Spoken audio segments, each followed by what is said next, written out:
तो समय बड़ा महत्वपूर्ण है। तो महाराज परीक्षित के जीवन में काल परिवर्तन हो रहा है। काल परिवर्तन कैसे हुआ है? महाराज परीक्षित का जन्म तो हुआ है द्वापर युग में और मरण हो रहा है कलयुग में। तो समय के दोष के कारण, और इसीलिए जब बाहर निकलते हैं तो उन्होंने क्या देखा? सामने देखा कि एक काला कुरूप अति क्रूर पुरुष गाय और बैल को डंडे से मार रहा है, प्रताड़ित कर रहा है। गाय की आंख में आंसू हैं, बैल को अपनी व्यथा बता रही है। ये बैल जो है साक्षात धर्म है, गाय के रूप में साक्षात धरती माता ही है।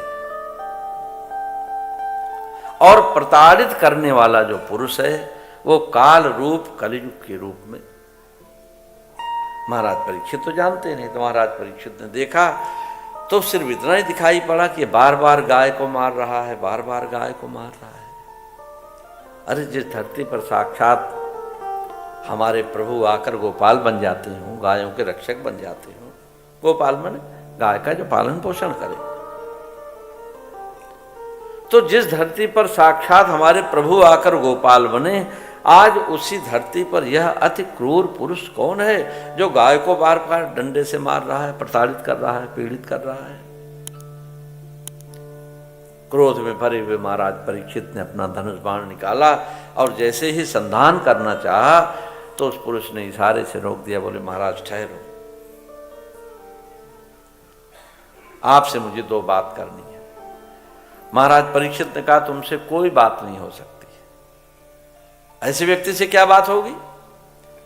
उसने कहा महाराज बात तो करनी पड़ेगी। एक राजा से बोलने का ये साहस महाराज परीक्षित को लगा कि मेरी सिधाई, मेरी सज्जनता का इतना बड़ा दुरुपयोग हो रहा था और हमें समझ ही नहीं आया। हम सोच रहे थे सब कुछ ठीक चल रहा है। क्या ठीक चल रहा है? जिसके राज्य में गाय प्रताड़ित हो रही हो, बैल को पीड़ा मिल रही हो, ऐसे उस राजा के होने का मतलब क्या? खबरदार, मैं तुम्हें जीवित नहीं छोड़ूंगा। उसने कहा महाराज ऐसा आप नहीं कर सकते। महाराज परीक्षित ने पूछा तुम हो कौन? बोला महाराज मैं युग हूं, कलयुग। जो भी हो तुम निकल जाओ। बोले महाराज आप तो ऐसे कह रहे हो जैसे कोई कहे ये हवा को तुम निकल जाओ हैं? अरे मैं समय हूं, समय, मैं कैसे जा सकता हूं? मैं तो बल्कि ये कहने के लिए आपके पास आ रहा था कि अब आप निकल जाओ, क्योंकि अब आपके जैसे राजा का समय नहीं है। महाराज परीक्षित को समझते देर नहीं लगी कि लगता है समझौता तो करना पड़ेगा। समय के साथ समझौता, कई बार ज्योतिषी लोग भी मना कर देते, भाई ये टाइम कोई ऐसा काम मत करना क्योंकि अभी समय तुम्हारा ठीक नहीं है। ये टाइम ये बिजनेस मत करना, ये टाइम ये कोई नया घर मत खरीदना, ये टाइम कोई नया बिजनेस की शुरुआत मत करना। क्यों? बोले इसलिए कि आपका समय अभी ठीक नहीं है।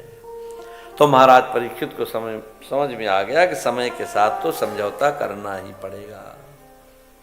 और तब महाराज परीक्षित ने कहा कि लेकिन तुम जो काम कर रहे हो ये काम मेरे राज्य में नहीं कर सकते। उसने कहा महाराज ये तो मेरा स्वाभाविक गुण है। समय का एक स्वाभाविक गुण भी होता है। तो क्या तुम गाय और बैल को मारोगे? ये काम तो मैं करने नहीं दूंगा। बोले महाराज ये तो हमारा स्वभाव है, लेकिन कोई बात नहीं, जब तक आप हो तब तक मैं अपनी शक्तियों को कहीं न कहीं सीमित रखूंगा। इसलिए आप मुझे ऐसा करो महाराज, कुछ जगह बता दो, मैं वहीं अपना काम कर लूं, है। और तब महाराज परीक्षित ने कलयुग को 4 स्थान दिए। सबसे पहला स्थान दिया द्यूतम पानम स्त्रियसूना यत्र अधर्म चतुर्विधः। जाओ तुम जुए में निवास करो। द्यूतम, क्योंकि जहां जुआ है वहां छल है, वहां कपट है। पानम, जहां पान है वहां दंभ है, वहां अहंकार है। स्त्रियसूना, जहां वेश्यालय है वहां काम का नंगा नाच है, और जहां कसाई घर, जहां हिंसा हो वहां तुम निवास करो। तो कलयुग मुस्कुराने लगा, बोला महाराज आप बड़े समझदार मालूम पड़ते हो। अरे ये 4 काम आपके राज्य में अगर हो रहे होते तो हम आपकी आंखों के सामने क्यों आते? मैंने चारों तरफ खोज कर देख लिया कि आपके राज्य में ना कहीं जुआ है, ना कहीं मदिरालय है, ना कहीं वेश्यालय है, ना कहीं कसाई घर है। तो कलयुग ने कहा महाराज ये तो आपके राज्य में होता ही नहीं, फिर मैं कहां जाऊं? तब महाराज परीक्षित ने कलयुग को कहा कि जाओ तुम स्वर्ण में निवास करो। अब स्वर्ण जहां पर गुण भी है और दोष भी कम नहीं है। स्वर्ण माने धन है ना। तो गुण तो यह है कि भगवान कहते हैं कि स्वयं मैं धातुओं में स्वर्ण हूं, भगवान भगवत गीता में कहते हैं। आचार्य जी आपका पूजन करा रहे हो और हाथ में कुश की पैंती पहनी जाती है, अगर नहीं है आपके हाथ में उंगली में अंगूठी है, बोले फिर चल जाएगा, कोई बात नहीं। तो ये उसका महत्व है। और विकार क्या है? बोले सारे संघर्ष की जड़ भी स्वर्ण ही है।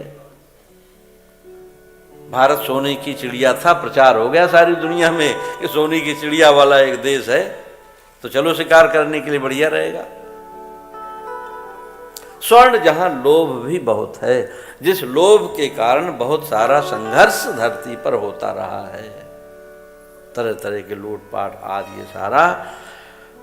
तो कौन से स्वर्ण में कलयुग का निवास है, कलयुग को स्थान दिया? बोले वह जो किसी का छीन झपट कर अन्याय पूर्वक इकट्ठा किया गया है। तो कलयुग ने विचार किया फिर मैं क्या करूं, कहां जाऊं, कहां खोजूं ऐसा सोना किसके पास है।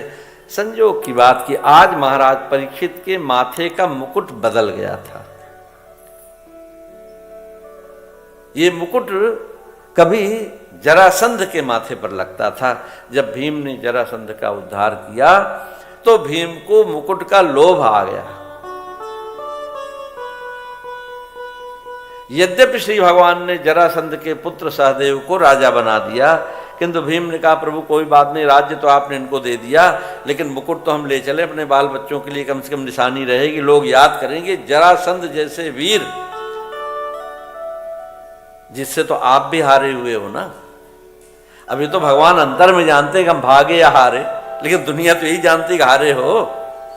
तो कम से कम अपने बच्चों को ये निशानी दे देंगे, बच्चे याद करेंगे कि देखो उस जरासंध का मुकुट है जिससे स्वयं श्री कृष्ण भी हार गए थे, पराजित होकर भाग गए। और आज वही मुकुट कलयुग के आने का निमित्त कारण बन गया। और जैसे ही मुकुट आया महाराज परीक्षित के माथे पर और उस मुकुट में कलयुग समाहित हो गया, महाराज परीक्षित की बुद्धि बदल गई। समय को तो आना था, कोई बहाना बन गया।